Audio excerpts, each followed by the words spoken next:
Welcome back to the Demand Better Podcast, Season 2.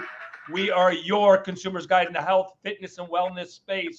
We are sponsored by Fit Care Physiotherapy and Wellness,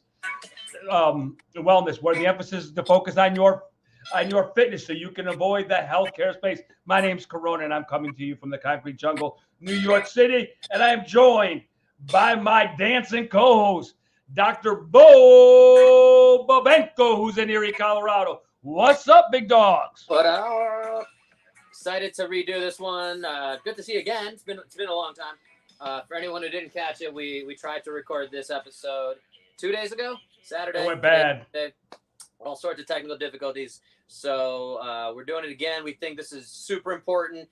And if anyone's done these episodes on the back end, you know that every time you do them, they get a little bit better, a little bit cleaner. So we're hoping to make it nice and clean for you. How are you doing today before we start? I'm feeling great, man. It's a beautiful day in the city. I'm ready to get this after my little turd that I dropped last week on Saturday with all my technical issues. Well, let's get back after it, man. Today we're going to dive back into strength training and the importance of strength training. So let's start first with muscle is the organ of longevity. Take it away, Bo. Yeah, and I'm going to attribute this to Dr. Gabrielle Lyon, who's in New York City, a medical doctor. She just did a TED Talk about this concept. The benefits of strength training are just by far and away undoubted. Like, the science is so clear. Everyone says if you could put the benefits of exercise in a pill, everyone would take that. Whoever makes that would be, the richest person on earth. The benefits of strength training specifically, not just exercise, but strength training are improving. And you can run off a bunch of lists. My big ones is hormones, bone density, just building your work capacity, the difference between health span and lifespan. So we are tending to live longer these days, although that's also a whole nother side of the conversation. But the health span is how long can you function well? So how long can you get up and down the stairs? How long can you keep dancing to Daft Punk or what have you?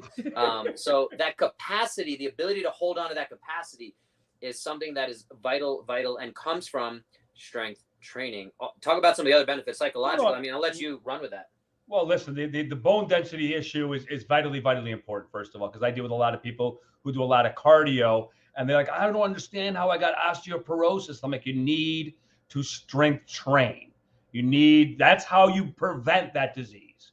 A lot of these diseases, sarcopenia, osteopenia, and osteoporosis all can be taken care of. You have control over these things. But some of the real cool things that you get out of this, you have better injury prevention. You're less to get injured if you do it.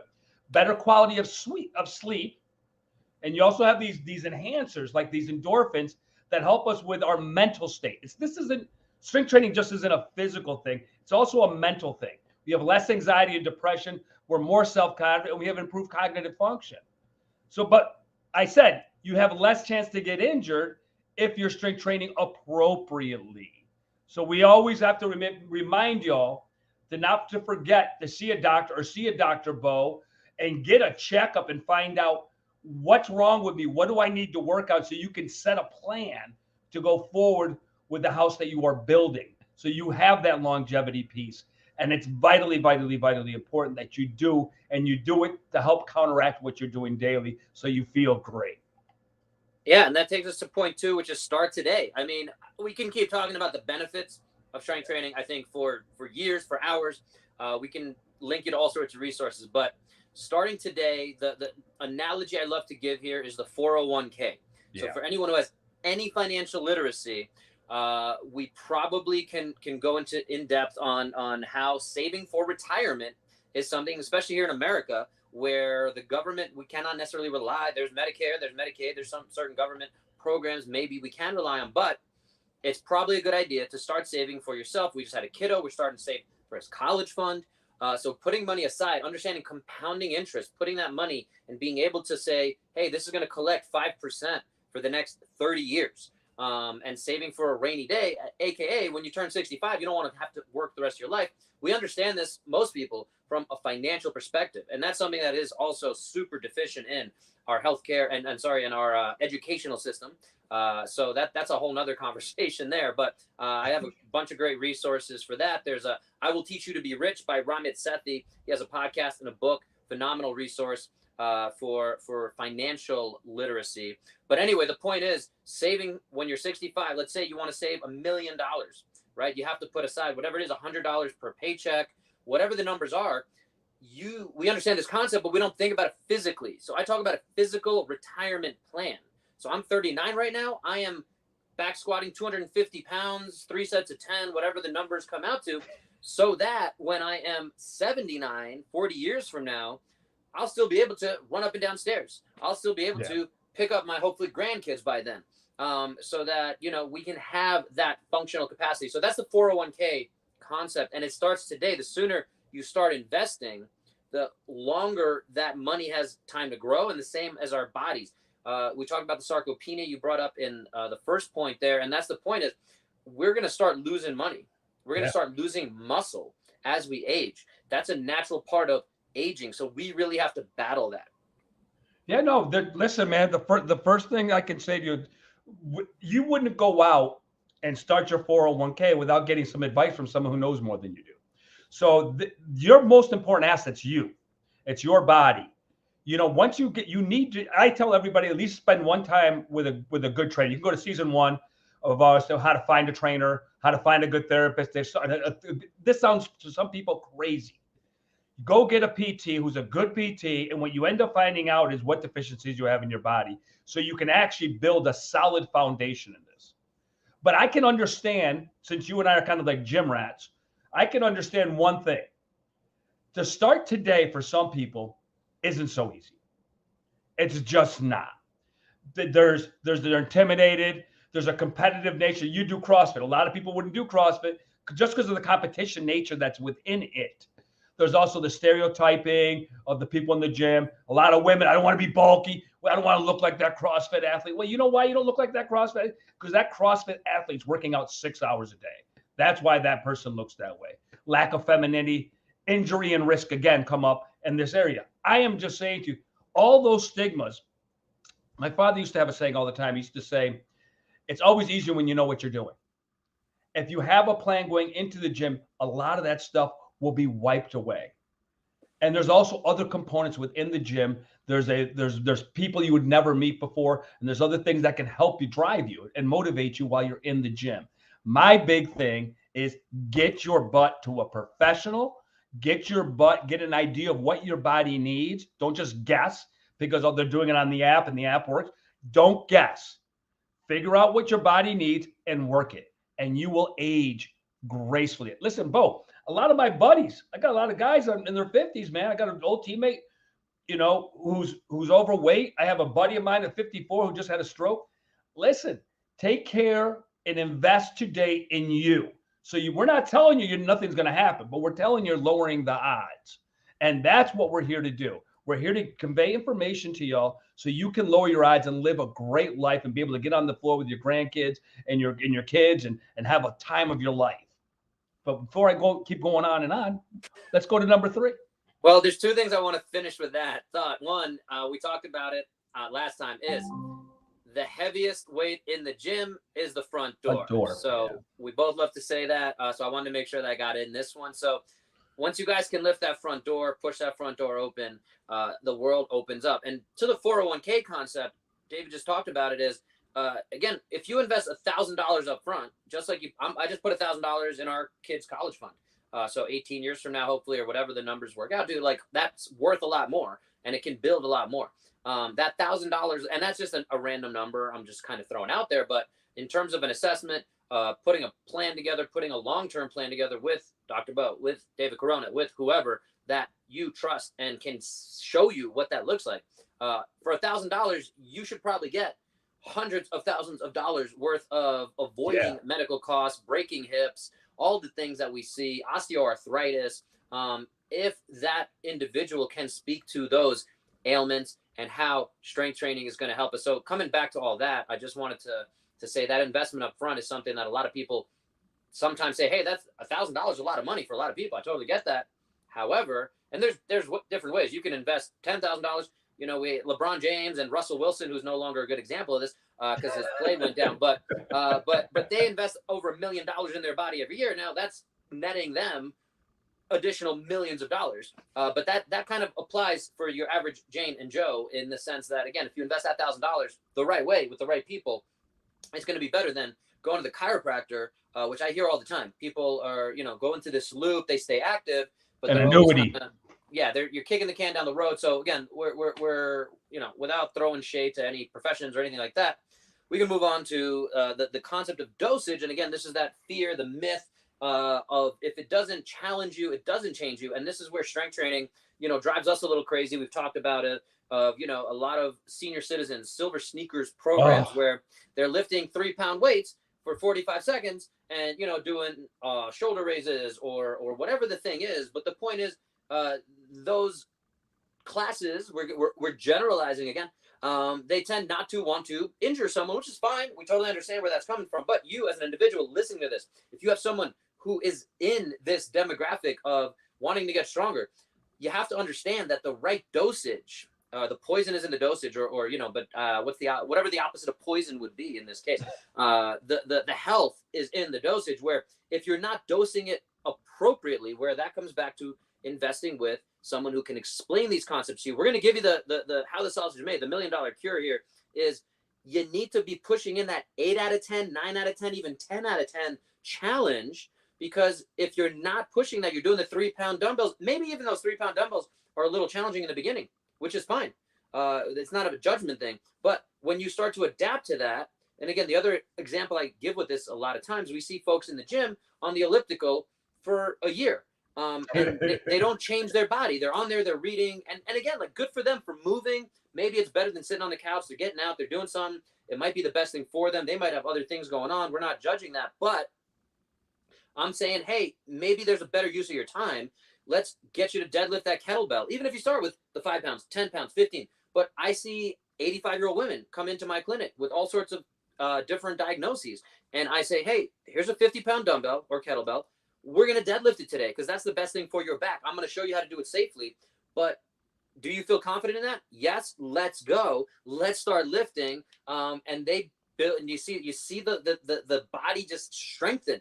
It's a beautiful thing. I'm going to stop because I can keep talking about how much I'm passionate about it. I love what you're talking about, but the reality of it is, listen, we deal with people in classes and stuff of that nature, and I see a lot of people out there in classes, underloading. Completely underloading. And then they come back at you at 45, 50, and all of a sudden you hear stuff like, oh, I got osteopenia. Like, we got to get into the gym. You've got to get into the gym. You've got to hit the weights. The weights is the way to build muscle.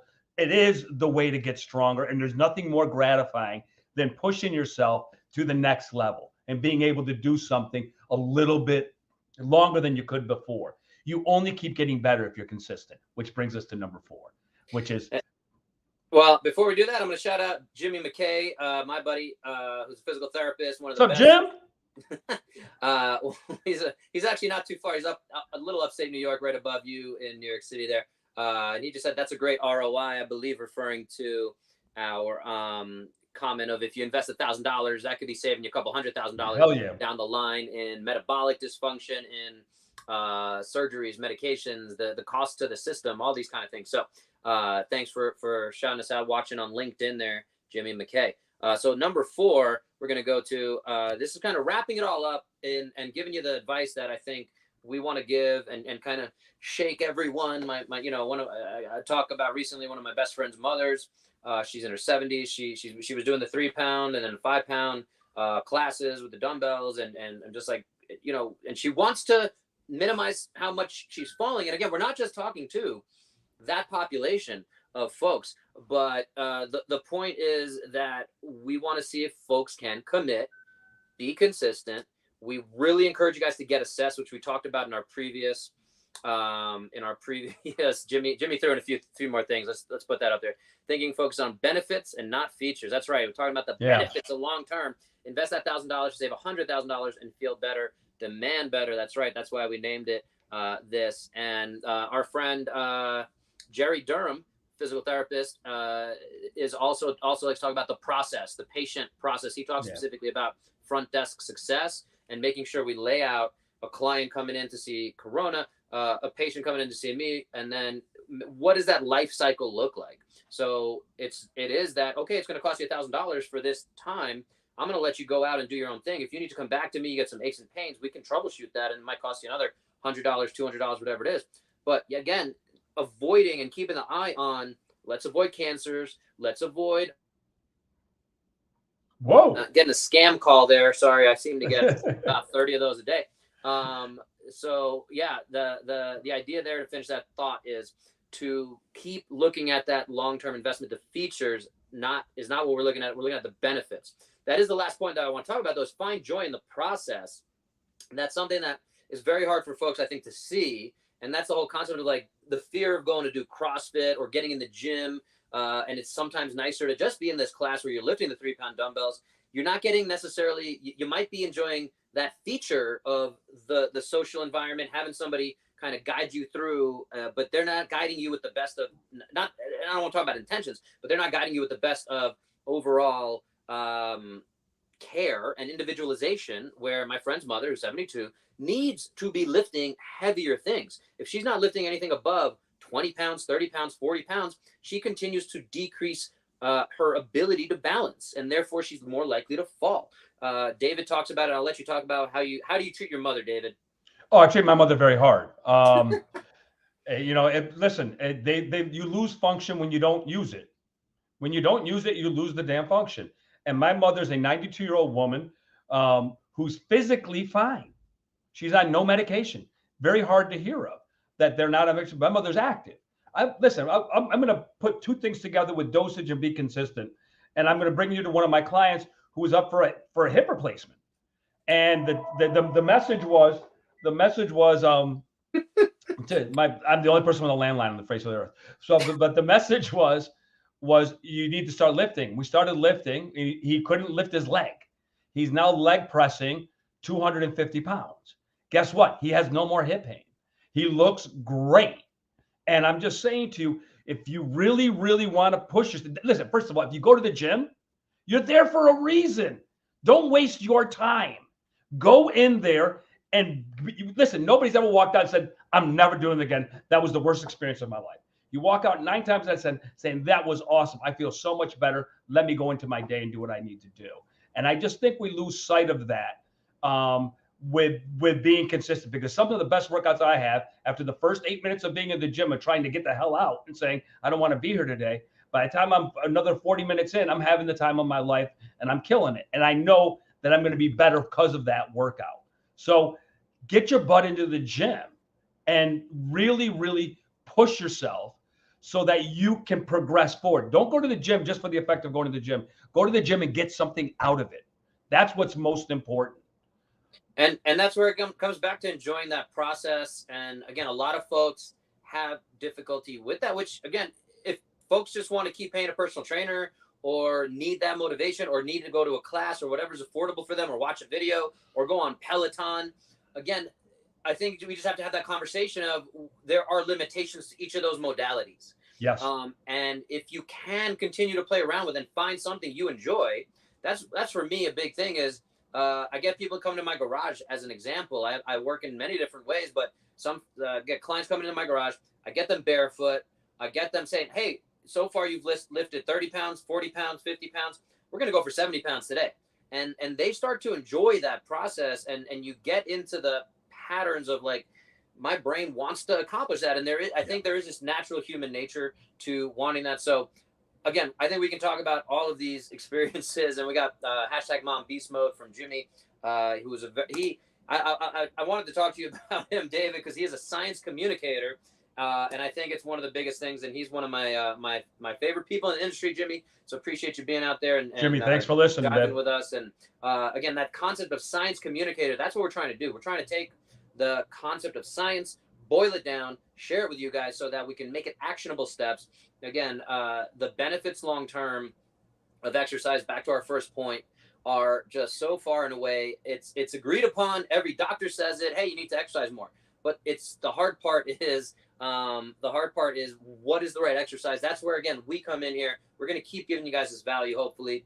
And Jimmy is another person you should go check out. PT Pintcast. I love his theme, and I've been on his episodes as well of, the best conversations are had over a good pint. So Physical Therapy Pintcast. Jimmy, that's nice. That's nice, Jimmy. And this is turning into a Jimmy McKay kind of shared podcast. But this is one of my favorite quotes of his. Science isn't finished until it's understood. So, and that's his quote, me, for him. So another great quote there. So, David, you want to wrap this up with our 4 main points?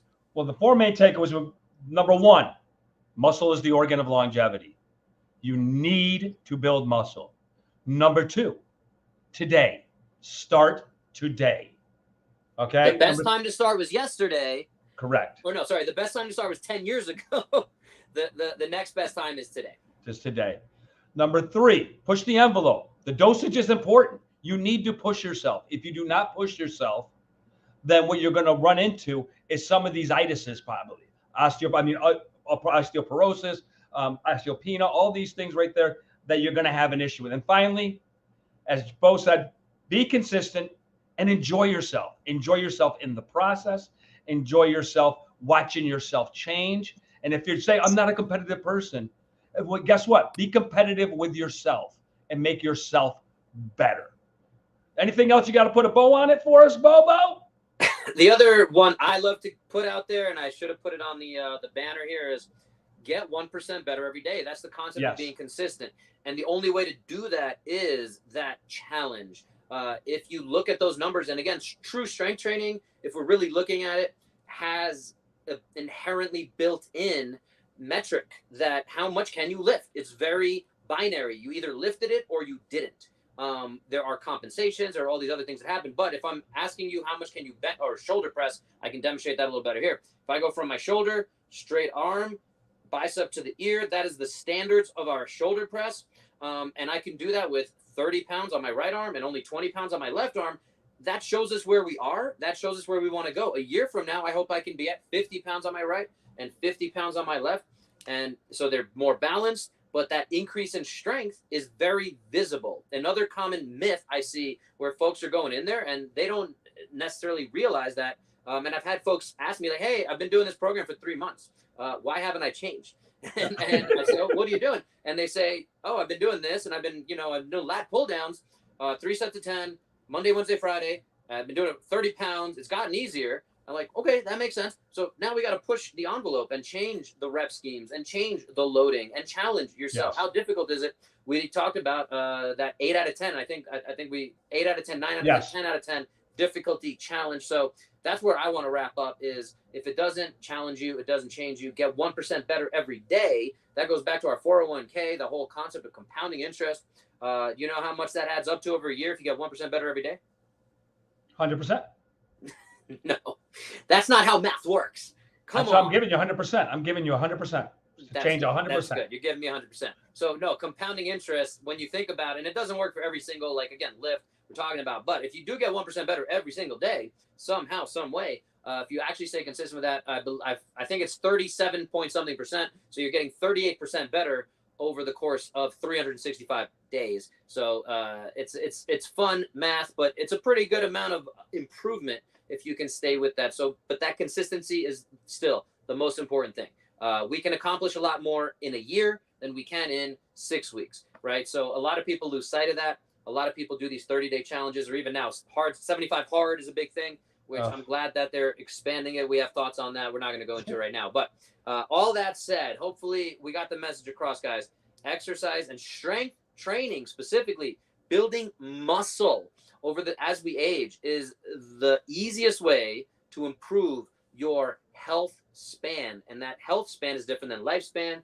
It is how well we can live, how well you can get around, mobility, all of the things. I'm gonna wrap it up there. It's a lot of good information. And first of all, finally, I want to thank all of you for taking time to be with us today.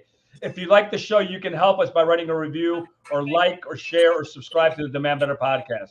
We're sponsored by Fit Care Physiotherapy and Wellness.